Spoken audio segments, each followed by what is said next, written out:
नमस्कार गुरुजी। आशीर्वाद, खूब खूब आशीर्वाद आपके लिए।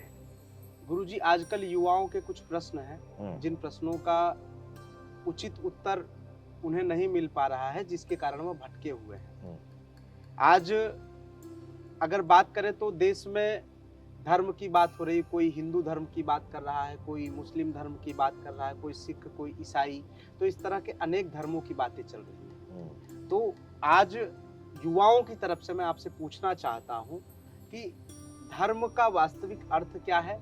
धर्म क्या है? और हम धार्मिक कैसे बन सकते हैं? इस पर थोड़ा आप मार्गदर्शन करें मुझे। अवश्य। आपने एक प्रश्न में 3 प्रश्न हैं आपके। पहला तो ये कि हिंदू, मुस्लिम या इत्यादि जो भी नाम लिए, एक। दूसरा, धर्म क्या है? तीसरा प्रश्न ये हो जाता है कि हम धार्मिक कैसे हो सकते हैं? पहली बात मैं आपको बताऊं, ये हिंदू, मुस्लिम, यहूदी, पारसी, बौद्ध, जैन, ये कोई धर्म नहीं है। ये सभी पंथ हैं। उर्दू में कहें तो मजहब, और हिंदी में या वैसे कहें तो संप्रदाय और समुदाय। ये धर्म नहीं है। अब यदि आप पूछ रहे हैं कि धर्म क्या है, तो धारण शक्ति को हम धर्म कहते हैं। धारण शक्ति का मतलब जो संपूर्ण ब्रह्मांड को धारण करने की सामर्थ्य है, उसको कहा जाता है धर्म। तो हम अपने विचार से, अपने भाव से सनातन को मैं स्वयं, वैसे तो और भी संत, महात्मा, वृद्ध और हमारे भारतीय सभी ये कहते आए हैं कि धर्म क्या है? सनातन। हमारे भारत में आज भी जो संत महात्मा यदि जय बोलेंगे ना, तो वो यूं नहीं कहते हिंदू धर्म की। यदि कुछ मोह बस, अज्ञान बस अभी वर्तमान में कुछ लोग कहने लगे हों, वो बोलते हैं सनातन धर्म की। तो सनातन कैसे? अभी हमने कहा कि जो धारण करने की क्षमता रखता है। पहले हमको जानना यह है कि सनातन क्या है। जो कल था, आज है और कल भी रहेगा, जो कभी नष्ट न हो, उसको वेदों में, पुराणों में, शास्त्रों में सनातन कहा गया। अंग्रेजी में इस शब्द को कहते हैं यूनिवर्सल। तो जो कभी नष्ट न हो वो सनातन। अब वो धारण करने वाला कैसे हो गया? अब हम यहां देखते हैं कि न नष्ट होने वाला क्या है? आकाश कभी नष्ट होता है क्या? वायु। ये जो पंच जड़ तत्व हैं, प्रलय के बाद में भी पृथ्वी खत्म नहीं होगी। प्रलय के बाद में भी हो सकता है कि कुछ प्राणी रह जाए, नष्ट हो जाए, लेकिन पृथ्वी नहीं। ये पंच तत्व सनातन है। फिर इनसे उत्पन्न होने वाली ये जो प्रकृति है, ये सनातन है। अब बताइए कौन धारण कर रहा है हमको? इस संपूर्ण सृष्टि की सभी क्रियाकलापों को धारण कौन कर रहा है? ये सनातन। सब इसी में समाया हुआ है कि नहीं? इसलिए जो हमें धारण करता है वही धारण करने योग्य होता है। अब आप लोग यहां पर हैं, तो आप लोगों को जो सेवा सम्मान और जो आपको हर तरह की सुविधा दे रहा हो, तो आप भी तो उसी को मानेंगे। ऐसा तो नहीं है कि आपको कुछ शिवम भाई आपको सेवा दे रहे हैं और आप जो दूसरे किसी को सम्मान करने लगे तो अनुचित हो जाएगा। इसलिए जो हमको धारण शक्ति दे रहा है, जो हमको धारण करने योग्य है, उसी को हम धारण करते हैं। धारण करने मतलब मान्यता देना, उसी को हम धर्म कहते हैं। तो धर्म क्या है? सनातन। अब धर्म की बातें अलग अलग प्रकार से आएंगी। कुछ आप लोगों को कहेंगे भाई धर्म है तो गीता में लिखा है, अर्जुन तेरा ये धर्म है, रामायण में आया तेरा ये धर्म है, वहां पर ये आया धर्म है। धर्म, योग, सत्संग, ध्यान, ये कोई बनने वाली और बिगड़ने वाली, करने वाली और कराने वाली चीजें नहीं है। ये सभी वस्तुएं, ये सभी तत्व स्वाभाविक है, हो रहे हैं। इसलिए धर्म को अलग अलग जगह पर कैसे कह देंगे। कभी आप 4 मित्र हैं और कोई एक आकर के आपको सताने लगे, तो उज्जवल कहेंगे मेरा धर्म है, मैं इसको बचाऊंगा। क्यों बचाया भाई तुमने, के बीच में क्यों पड़ गए? तो क्या कहेंगे, मेरा धर्म था, मेरा मित्र है ना। तो वहां पर यह भी धर्म ही कहा जाएगा, क्योंकि यहां भी धारण करने की सब सामर्थ्य आती है। आप उनको मन में धारण करते, वो आपको धारण करते, है कि नहीं? एक मान्यता है कि नहीं, एक धारणा है कि नहीं? तो वहां भी जहां भी धर्म की बात होगी, मेरा धर्म था इसलिए मैंने किया, तो वहां आपको धारणा जरूर मिलेगी। तो इसलिए धर्म है सनातन। और ये हिंदू मुस्लिम वाली जो आपने बात की, ये इस तरह से पंथ बन गए। और ऐसा नहीं है, कर्म के अनुसार, यथा स्थिति स्थान के अनुसार, देश काल के अनुसार ये सभी संप्रदाय बनते चले गए। और इनका मतलब झगड़ा नहीं, इनका मतलब समझ होनी चाहिए। अगर हिंदू में कुछ अच्छी चीज है तो वो मानना चाहिए, मुसलमान में अच्छी चीज है वो मानना चाहिए, ईसाई में अच्छी चीज है तो लोगों को अच्छाई ग्रहण करनी चाहिए और बुराई को नकार देना चाहिए। ये तो हुई धर्म की बात की, ये है धर्म। अब आपने कहा कि वर्तमान समय में युवा लोग भटक रहे हैं। देखो, इसके पीछे मैं जो कारण मानता हूं, या तो हमारे जो पूर्वज, हमारे माता पिता, उनके दादा दादी जो आ गए वो, और या जो भी जिनको संत कहते हैं, या तो मैं मानूं कि संत के भेष में लोग घुस गए अनर्गल और संत नहीं है वो, और तीसरा उसमें कहेंगे कौन, शासक, जिसको सरकार कहते हैं ना। ये 3 विभाग हैं। युवा कौन आया, कहां से आया युवा? डायरेक्ट युवा तो नहीं था, वो सीधा युवा पैदा हुआ नहीं हुआ ना, वो बच्चा था। देखो ये पेड़ खड़े हैं सब,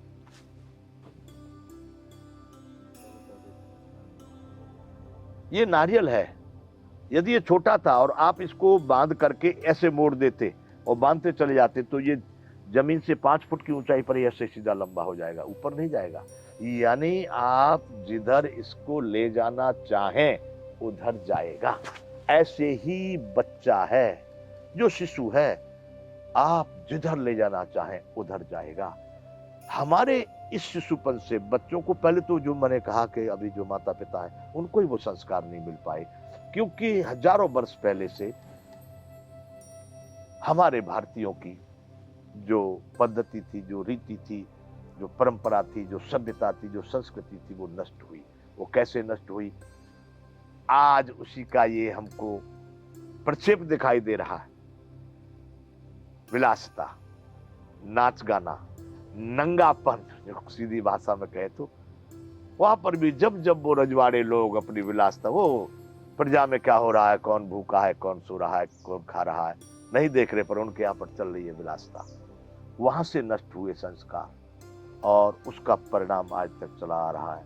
युवाओं को, हमारे युवाओं को, आज जो युवा दिख रहे हैं, अब वो वहां तक आ गए। जैसे अब ये पेड़ बड़ा हो गया, अब आप इसको 4 फुट की ऊंचाई पे मोड़ना चाहें, मुड़ेंगे, पर इसको लग जाएंगे 10 वर्ष। आप इस तरह की रस्सियां बांधें खिंचाव की, थोड़ा थोड़ा थोड़ा थोड़ा, आज भी मुड़ जाएगा, 10 वर्ष लग जाएंगे, जब तक इसका बुढ़ापा हो जाएगा। फिर इसके मुड़ने से कोई लाभ नहीं है। और अभी तत्काल मोड़ना चाहेंगे तो क्या होगा, टूट जाएगा। तो युवा जो भटक रहे हैं, उसके पीछे युवाओं की तो जो परंपरा चली आ रही, वो तो जिस रास्ते पर चले जा रहे वो चले जा रहे। लेकिन ये जो आज नंगापन आप देख रहे हैं, ये अब से नहीं, बहुत पहले से आया। अब इसको ठीक करने के सबसे बड़ा माध्यम है शासन। कहो शासन अगर चाहे तो कोई एक गुटखा बिक सकता है? नहीं। सरकार चाहे तो शराब बिक सकती है? नहीं। सरकार चाहे तो चड्डी गंजी पर लोग घूम सकते हैं? सरकार चाहे तो लड़कियां चड्डी गंजी पर के लड़कों के साथ में गाल चाट सकती हैं?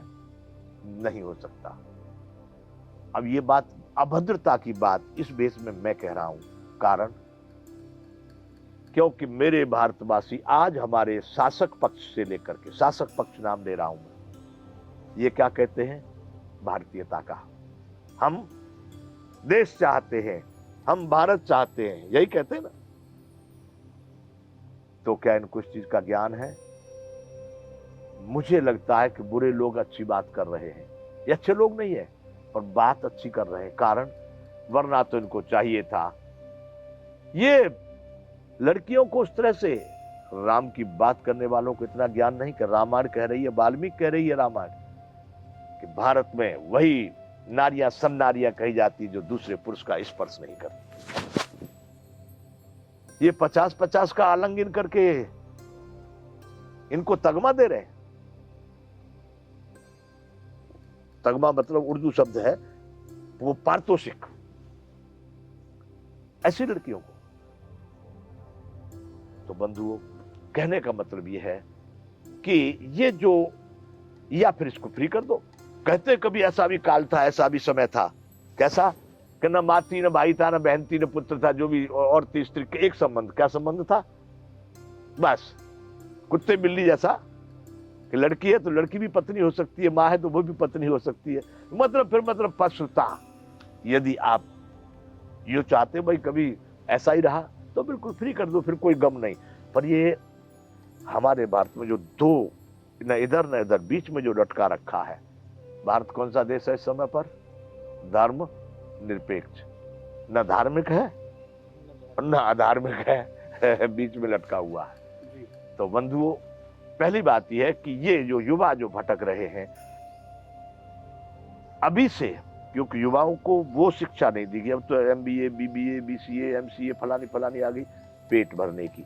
ये कोई, मैं इसको शिक्षा नहीं, यद्यपि लोग कहते होंगे कि बाबा जी तो ऐसे पढ़ा लिखा नहीं इसलिए कह रहा, लेकिन ये कोई शिक्षा होती है संस्कारों की। जिसमें संस्कृति नहीं, जिसमें संस्कार नहीं, वह शिक्षा कैसी? वह तो विद्रोह है।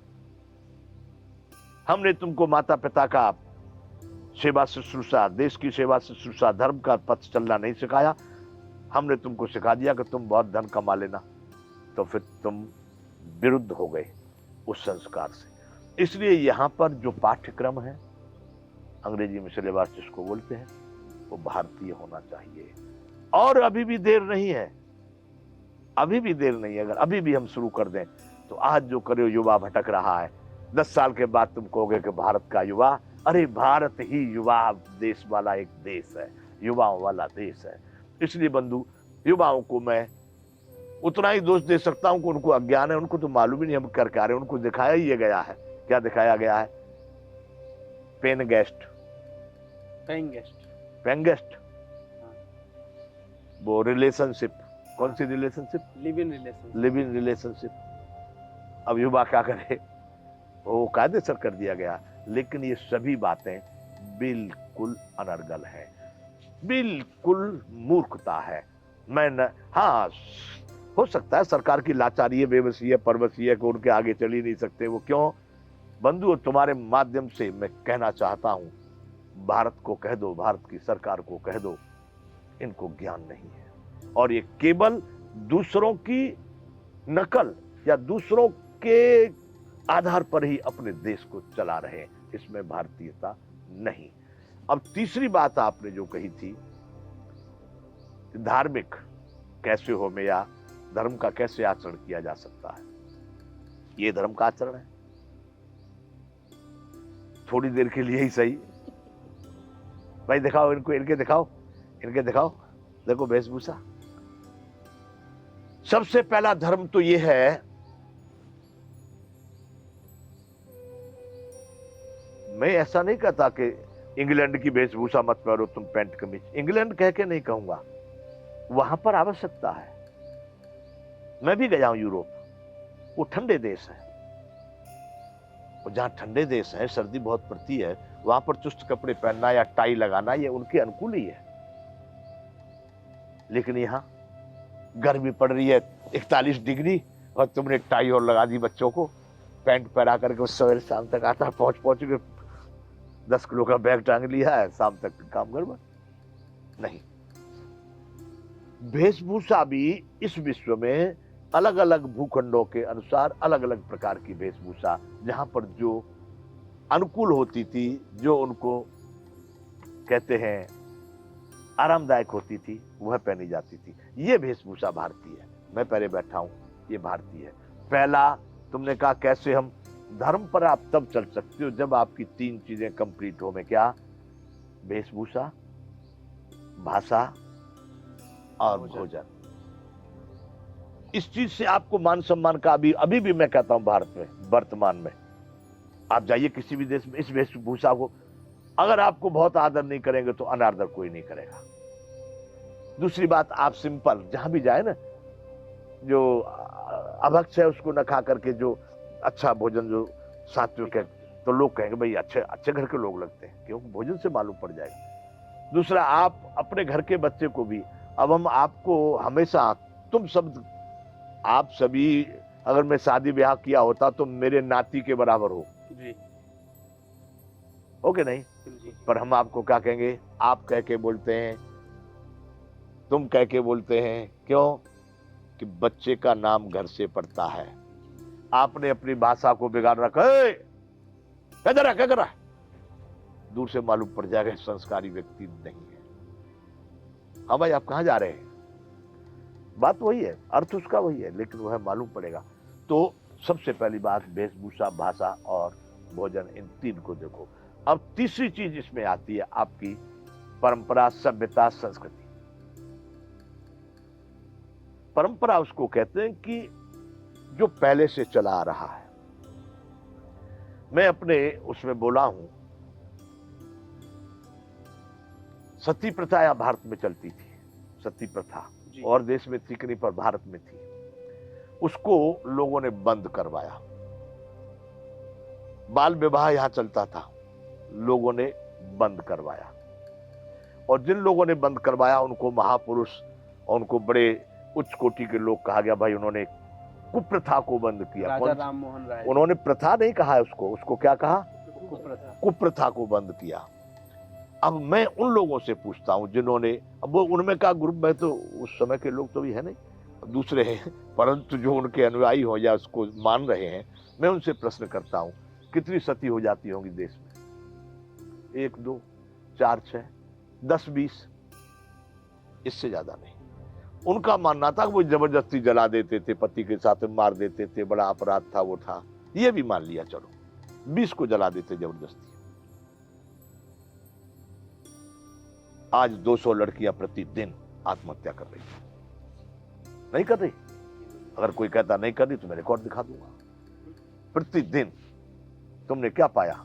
वो कुप्रथा को रोक करके सुप्रथा शुरू की है, बाल विवाह।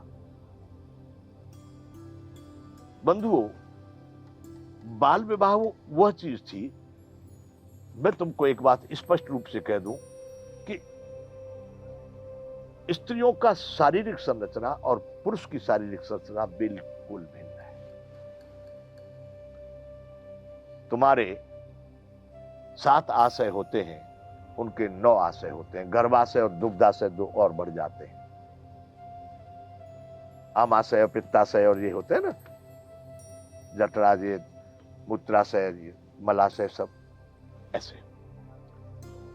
भारत में तुम कहो कि भाई कुप्रथा थी, 9 से 11 में विवाह करते थे, 9 से 11 में। और यदि आप लोगों को संदेह हो, आप जितने बैठे हो इनकी कह रहा हूं मैं, आप अपने दादा दादी के ऊपर चले जाना और आपको पाओगे कि तुम्हारे परदादा का विवाह 12 वर्ष पे हो गया था। क्या? दादी उस समय पर 9 वर्ष की थी। ये कुप्रथा नहीं थी। स्त्रियों को एक मासिक धर्म होता है, उसको कहते हैं रजस्वला। जब तक कोई भी लड़की रजस्वला नहीं होती तब तक वो कन्या होती है। और वहां हमारे यहां विवाह में ये संस्कार है, परिणय संस्कार। इसमें क्या किया जाता है? सबसे मुख्य अंग का है उस परिणय संस्कार का? कन्यादान। सबसे मुख्य अंग इस परिणय संस्कार का क्या है? कन्यादान। उनके माता पिता दूसरे के माता पिता को, उस पुत्र को, अपनी कन्या को दान करिए, ये मुख्य अंग होता है। कन्या कब तक है वो? जब तक वो रजस्वला, जब तक रजस्वला नहीं है। तो बंधुओं ये सब वैज्ञानिक कारण थे। और वो कन्या अब स्त्री दान कर रहे हैं, वो जो 30 साल की होगी 25 साल की होगी, अब तुमको कन्यादान हो रहा है, बिल्कुल बकवास। दूसरी बात, जब वो पुत्र पुत्री समझदार होते थे, ऐसा नहीं कि उसको 9 वर्ष की होगी तो नहीं, 9 वर्ष के बाद में विवाह हो गया, वो अपने घर पर रहती थी, 18 वर्ष पे भेजो, 20 वर्ष पे भेजो, परंतु उसको पता है कि मेरा कोई पति है, वो क्यों इधर उधर को भागेगी। उस पुत्र को भी मालूम है कि मेरी कोई पत्नी है, क्यों भागेगी।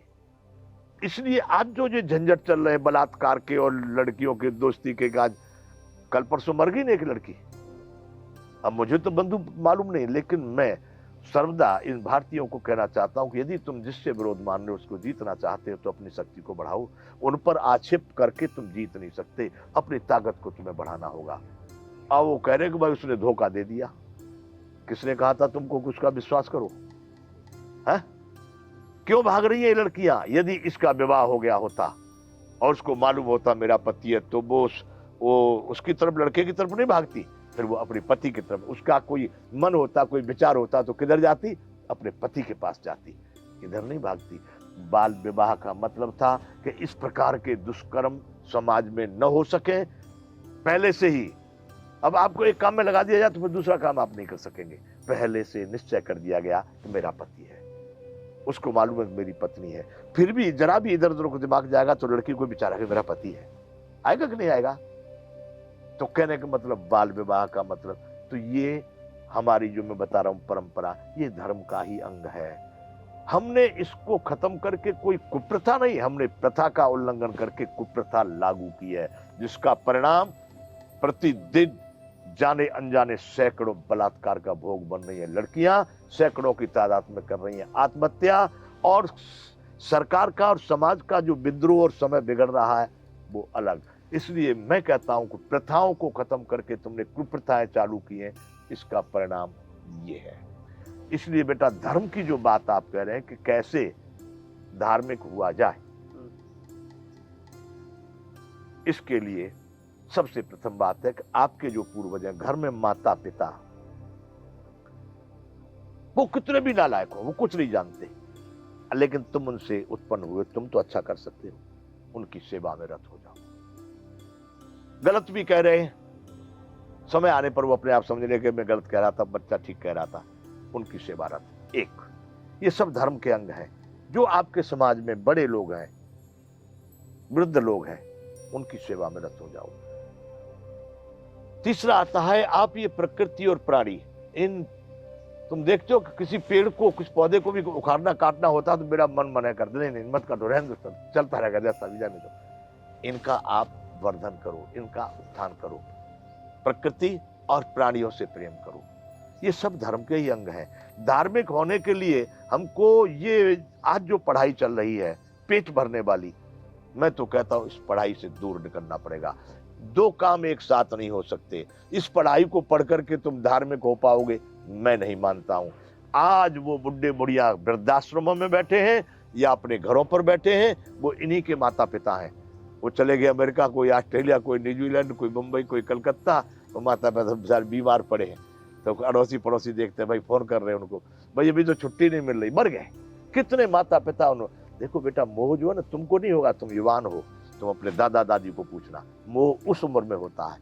वो हर पल अपने बच्चों को, नाती पंती को देखने के लिए तड़पते रहते, याद करते रहते, कैसा होगा बच्चा वहां गया, कैसा, बड़ा मोह होता है। और उनकी आत्मा को वो कष्ट होना, ये आप लोगों के लिए श्राप है। इसलिए उनको, आत्मा को किसी प्रकार कष्ट न हो, आपके द्वारा न पहुंचे, ये धर्म है। इसलिए धर्म है, कुल मिलाकर के कह दूं, भारतीयता। भारतीयता क्या है? अपने पूर्वजों की कहानियों को सुन लो, वो भारतीयता। इस तरह से तुम्हारे तीनों प्रश्नों का यहाँ पर पूर्णता हो जाती है। कहो आगे क्या कहना चाहते हैं? गुरुजी, आपके वीडियोस जो आजकल फेसबुक पर और यूट्यूब पर चल रहे हैं, इन वीडियोस में अक्सर आप प्रकृति, प्राणी, परमात्मा और विकास की बात करते हैं। यहाँ तक कि कई वीडियो में आपने विकास को ही विनाश कहा है। आज विश्व स्तर पर भारत की बात करें या समूचे विश्व की बात करें, तो वह विकास के उस आयाम तक पहुँचे हैं कि अब जो मोटर कारें आ रही हैं वह भी भविष्य में उड़ती हुई कारें आएंगी। बढ़िया बढ़िया हाईजेक जंबो जेट विमान बन रहे हैं। लोग यहाँ पर एक जगह बैठ करके पूरी दुनिया का भ्रमण कर रहे हैं, ऐसा मेटा सिस्टम आ गया है। ऐसी स्थिति में आप कहते हैं कि ये 100-100 150-150 माड़ की जो बिल्डिंगें बन रही हैं इनको ध्वस्त कर देना चाहिए। ये मोबाइल फ़ोन जो है ये आपके विनाश का कारण है। तो आप ये विकास को जो विनाश कह रहे हैं, इस पर तो कई युवाओं के गलत गलत टिप्पणियां आती हैं कि हो सकता है कि बाबा जी ये मूर्खता की बात कर रहे हैं। तो ऐसे प्रश्नों का और उनके मन के अंदर जो प्रश्न है उसका आप समाधान किस तरह से करना चाहेंगे? ठीक, वर्तमान समय में और वर्तमान स्थिति के अनुसार आपका प्रश्न बहुत अच्छा है। सूक्ष्म में पहले मैं आपको कहूं, एक बच्चा है, वो बच्चा बैठा ना एक, इस बच्चे को और ये देखो रस्सी को पकड़ के लटक रहा है और उसको बहुत अच्छा लग रहा है रस्सी को पकड़ के लटकना। और हम यूं कहें कि ये रस्सी तेरे हाथ पांव को चोट लगा देने का कारण होगा, तो उसको ये बात समझ में नहीं आएगी क्योंकि उसको बहुत अच्छा लग रहा है। जो लोग मेरे इन विचारों को कह रहे होंगे क्योंकि उनकी वहां तक समझ नहीं है, सत्य कह रहे हैं वो, ये बात नहीं है, पर उनकी वहां तक समझ नहीं है। अब इसको मैं विस्तार से कहूं तो एक बात मैं आपको कह दूं, जो संसार में यहां से लेकर के किसी कोने तक आप ले जाना वो अकाट्य होगी। अकाट्य क्या होगा? कोई वैज्ञानिक, कोई संत, कोई समाज सुधारक, कोई विद्वान उसको काट नहीं सकता। वो क्या है? जो बना सो बिगड़ा। मैं कह रहा हूं जो बना सो बिगड़ा। अब ये बात सही है, अकाट्य है, कोई नहीं काटेगा। इस सृष्टि में जो कुछ बना है वो बिगड़ा जरूर है। चलो आज जिसको तुम विकास कह रहे हो, अगर ये बिगड़ेगा तो क्या होगा? विनाश। आज जिसको तुम विकास कह रहे हो, हमने ये मेज और कुर्सी और झूला और ये सब बना रखा है, इसको हम विकास कह रहे हैं ना। अब ये बिगड़ गया तो ये तो विनाश ही कहा जाएगा ना। सीधी बात यह है। अब मैं इसको विनाश क्यों कह रहा हूं? आप सब बैठे हुए हो और जितने भी लोग मेरी बात को सुन रहे हों, वो अपने सही निर्दोष अंतःकरण से, ऐसे नहीं जरा बाबा जी का नाम क्यों माने, निर्दोष अंतःकरण से, शुद्ध अंतःकरण से एक चित्त होकर के अपने ध्यान को एकाग्र करके वो चिंतन करें, क्या वो सब सुखी हैं? सुखी का मतलब संतुष्टि का अनुभव कर रहे हैं, पूर्णता का अनुभव कर रहे हैं, आनंद का अनुभव। हर पल ऐसा नहीं कि थोड़ी देर के लिए 1-2 लाख की जरूरत थी, मिल गए तो बहुत खुश हो गया, हाँ कुछ मन भावन वस्तु मिली खुश हो गए, नहीं। शाश्वत वही संतुष्टि, वही आनंद, वही प्रसन्नता शाश्वत क्या है? यदि नहीं है तो कारण, उसका कारण है ये जो वर्तमान विकास, क्योंकि इस विकास में ही विलासता है। कृष्ण भगवान ने अर्जुन को गीता में 2 अध्याय में 3 श्लोक सुनाता हूं। ध्यायते विषयान पुरुषो संगस्ते सुपजायते संगात सज्जायते काम है कामात क्रोधो भजायते। क्रोधादि भवति सम्मोह सम्मोहादि स्मृति भ्रम स्मृति भ्रंसाद बुद्धि नाशो बुद्धि नाशात प्रणश्यति। ध्यायते विषयान, जिस विषय का अध्ययन करते हैं, जिसका चिंतन करते हैं। अब चिंतन किसका करेंगे? जो आपके सामने होगा। आज जो दृश्य आपके सामने, उनका चिंतन जरूर होगा। आज जो क्रियाकलाप आपके सामने, उनका चिंतन जरूर होगा। आज 5 विषय है, रूप रस स्पर्श गंध और शब्द। कान से जो सुनने में आएगा, किसी ने बताया वहां पर ऐसी चीज है भाई, वहां पर एक ऐसी जड़ी बूटी है कि उसको ले लेने से अमर हो जाते हैं, खाली सुना है आपने तो आपका उसका अध्ययन हुआ और आप उधर को लालायित हो गए। आपने देख लिया कोई वैसी चीज तो आप उसको लालायित हो गए। तो भगवान ने कहा कि जिस जिस विषय का चिंतन करते हैं उसकी कामना उत्पन्न होती है। कामना में विघ्न पड़ने से क्रोध उत्पन्न होता है, क्रोध आने से मूढ़ भाव उत्पन्न होता है, मूढ़ भाव आ जाने से स्मृति, यानी जो तुम्हारी ज्ञान शक्ति है वो नष्ट हो जाती है। और ज्ञान शक्ति नष्ट होने से कोई भी मानव अपने श्रेय साधन से, यानी अपने सतपथ से भटक जाता है। तो बंधु, आज जो तुम देख रहे हो इस विकास का परिणाम विलासिता, और विलासिता का चिंतन मनुष्य के ज्ञान का, बुद्धि का नष्ट होने का कारण है। अब रही बात इसकी, तुम कहां तक जानते हो, ये मैं यहां तक जानता हूं कि देखो, किसी भी काल में दो पक्ष होते हैं। दानव देवताओं को दानव कह सकते हैं और देवता दानव को दानव कह सकते हैं। मतलब दानव अपने को श्रेष्ठ मानते हो, देवता अपने को श्रेष्ठ मानते हैं। इस विश्व को यदि तुम्हारी पार पड़ती हो तो विश्व के किसी भी बड़े से बड़े वैज्ञानिक को मेरे सामने बिठाना। अगर तुम्हारे फोटो कैमरा काम करते हो तो बड़े से बड़े विद्वान को, राष्ट्राध्यक्ष को मेरे सामने जब कहोगे तब तैयार बैठा हूं मैं। एक बात मैं तुमको चैलेंज कर रहा हूं कि ये विकास, सबसे बड़ा विकास किस चीज का है? अंतरिक्ष में जो उपग्रह छोड़े गए, सैटेलाइट जिनको बोला जाता है, आज सारा विकास उस पर टिका है। हमारे शरीर में ये 5 तत्व हैं, जल, पृथ्वी, वायु, आकाश, अग्नि। ये पांचों का सीधा संबंध है हमसे। ये हवा कहां से ले रहे हैं आप? ये कट्टी नहीं है, यही अमेरिका गई हुई है। जहां भी देखोगे सबसे जुड़ी हुई है। आकाश, ये हमारा यहाँ का भाग है ना। संत महात्मा आपको बताएंगे, देखो भाई यहाँ पर चिंतन करना, ध्यान करो, मेरी उंगली रखिए। ये पांचों इंद्रियों का केंद्र है। जो 5 ज्ञानेंद्रियां हैं, आंख, नाक, रसना, कान और त्वचा, इसका एक केंद्र है। यहां पर क्या है? ये आकाश तत्व है। शब्द कहां से उत्पन्न होता है?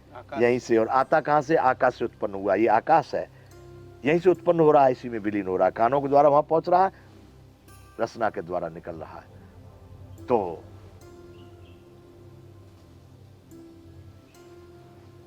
एयर पॉल्यूशन हो गया, ओहो दिल्ली में इवन और ऑड कार चलेगी। कारण एयर पोल्यूशन कहां घुस रहा है? वो आपके श्वासों में जा रहा है, यही कारण है ना, और कोई कारण? तो श्वासों में यदि एयर पोल्यूशन हो रहा है तो इस आकाश में भी बंधु अंतरिक्ष पोल्यूशन हो रहा है। आज कोई मनुष्य क्यों शांत नहीं है, क्यों एक प्रसन्न चित्त नहीं है, क्यों आनंदित नहीं है? क्योंकि आकाश तत्व विकृत है। जब आकाश तत्व विकृत हो गया तो हर एक के शरीर में जो स्थित आकाश तत्व है वो विकृत होगा। तो बंधुओं, आज वो भी ग्रुप है, अब उनको दानव कहेंगे कि बड़े देवता कहेंगे। हमारे यहाँ रावण ने भी स्वर्ग में, उसका एक लड़का आधे स्वर्ग में रहता था, नारायण तक। एलन मस्क आज विश्व का पहले नंबर का धनी व्यक्ति बताते हैं या वैज्ञानिक बताते हैं। तुमने जो गाड़ी का, उड़ने वाली का कहा तो वही बना रहे हैं। तुमने जो कहा, आज सबसे ज्यादा विज्ञान उन्हीं का चल रहा है। ये वही बड़े विद्याधारी है।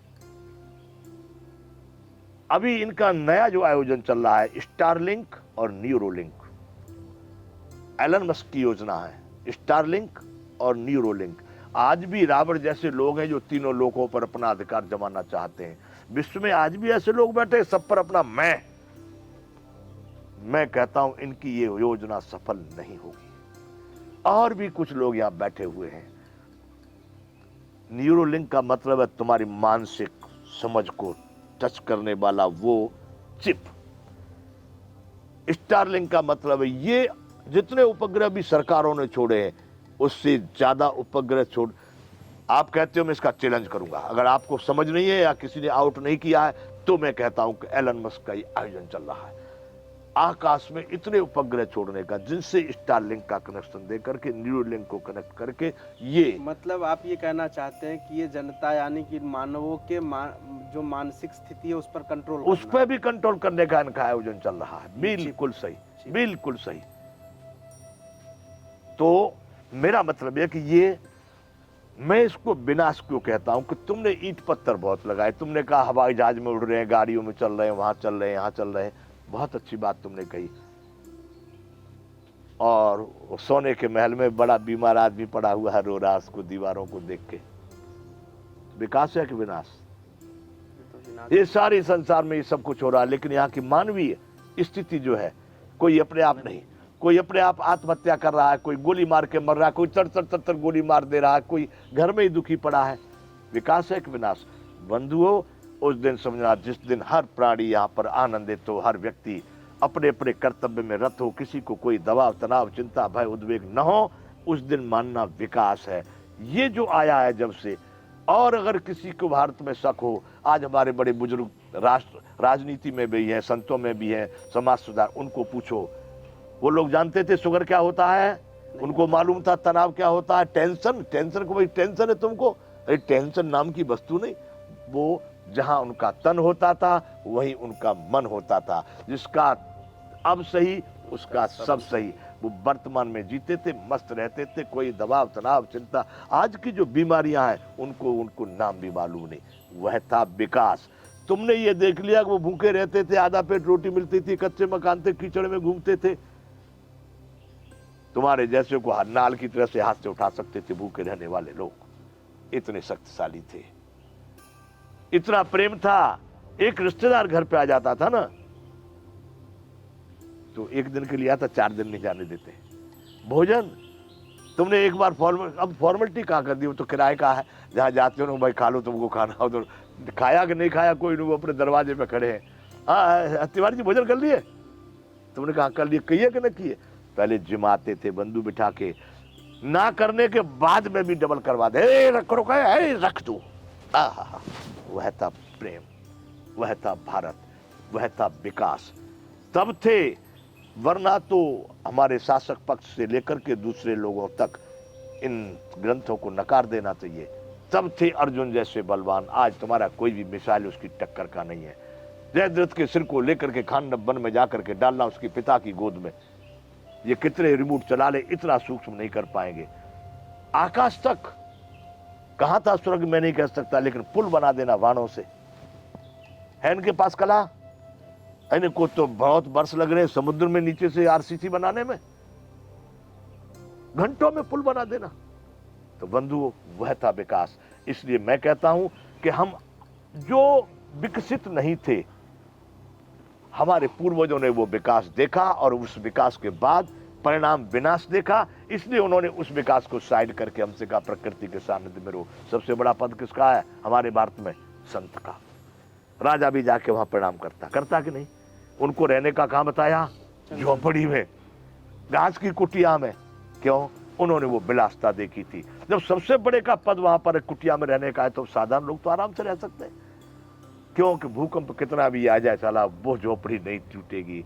अगर यहाँ पर गड़बड़ होगी तो यहाँ बना लिए अपना साग सब्जी मेथी पालक कुटिया पर लगा दिए, करेला चढ़ा दिए, लौकी चढ़ा दी, कुदरू चढ़ा दिए, परवल चढ़ा दिए, सब्जी बन गई। आज तुम लोग ये भारत के विश्व के जो बड़े बड़े, तुमने कहा 150 माल और 25 माल और 13 माल बासी सब्जी खा रहे हैं, मिलावट वाला दूध पी रहे, मिलावट वाला तेल घी है, सब चीज इनको हॉस्पिटल तुम सारे संसार को बना दो तो भी बीमारियां पीछा नहीं छोड़ेगी। बीमारियां पीछा छोड़ने के लिए तुमको आहार विहार आचरण ठीक करना पड़ेगा, तब विकास होगा। इसलिए बंधुओं, तुम जिसको विकास समझ रहे हो, इसका एक छोटी सी बात कह के और इसको खत्म करूं। एक और मैं कारण बता दूं कि यदि मेरी आवश्यकताएं यही पूरी हो रही हैं, तुम देखते भी हो मैं महीनों तक कहीं नहीं जाता, मैं वर्षों में भी नहीं जाऊं, परंतु कुछ लोगों का प्रेम आग्रह हो सा भाई कुछ कथा हुई है थोड़ी देर के लिए आई तो जाऊं। यदि मेरी सारी आवश्यकताएं यहाँ पर पूरी हो रही हैं और मुझे परम आनंद, कितनी सुंदर हवा आ रही है, कितना सुंदर वातावरण है, मुझे क्यों यहाँ से रोड पर जाना चाहिए? क्यों जाना चाहिए बताइए आप, कारण बताओ। अब आपको एक वहां पर दर्शन, किसका दर्शन करने के लिए? वो दर्शन यहाँ नहीं हो रहा, उस परम ब्रह्म परमात्मा का दर्शन कर रहा हूँ। आप सब लोग बैठे हुए, बहुत बढ़िया वार्ता हो रही है। तो ये जो तुम करो इतनी भाग दौड़, यदि बेटा मुझे पूछा जाने, और इस बात पर भी मैं चैलेंज करता हूं कि विश्व के कोई भी अर्थशास्त्री या कोई भी मुझसे चर्चा करें, 40% परिवहन में यदि इस काम को मैं न चला दूं तो समाधि ले लूंगा। आज जितना परिवहन चल रहा है ना, जितना डीजल पेट्रोल खर्च हो रहा है, दूसरे ही दिन से सब 40% परिवहन में, इतना 40% डीजल पेट्रोल में ही पूरे संसार का काम चल जाएगा। ये तो व्यर्थ में हो रहा है, मूर्खता, क्योंकि शासक योग्य नहीं, उनके पास में वहां से आगे का रास्ता नहीं है। जहां तक पहुंच गए वहां पहुंच गए, आगे क्या होना चाहिए?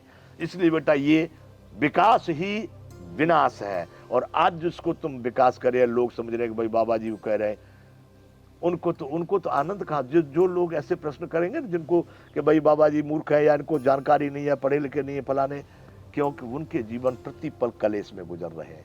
उनके घर में शांति नहीं, उनके बाहर शांति नहीं, उनकी पति पत्नी की शांति नहीं, उनको आहार विहार का कोई कल्पना नहीं। वो मानसिक रूप से विकृत लोग हैं, क्योंकि उन्होंने कभी एक उदाहरण तुमको मालूम होगा, हमारी गाय का दूध किसी ने मंगाया, 2-3 दिन पीने के बाद बोला ये दूध तो बड़ा खराब है, इसमें दुर्गंध आती है। क्यों? क्योंकि पहले से दुर्गंध वाला दूध पी रहा है, पूरा परिवार बरसों से दुर्गंध वाला पी रहा है। अब उसको ये गाय का दूध, तो उसको तो ये दुर्गंध दिखाई दी। तो जो बेटा ऐसे मानसिकता में जीने लगे, ऐसी संगत में जीने लगे, ऐसे समाज में जीने लगे, ऐसे शिक्षा स्थान पर जीने लगे, उनको ये बातें सही में बेकार ही दिखाई देंगी। तो बेटा मैं फिर कहूंगा कि वर्तमान विकास ये विनाश का कारण है।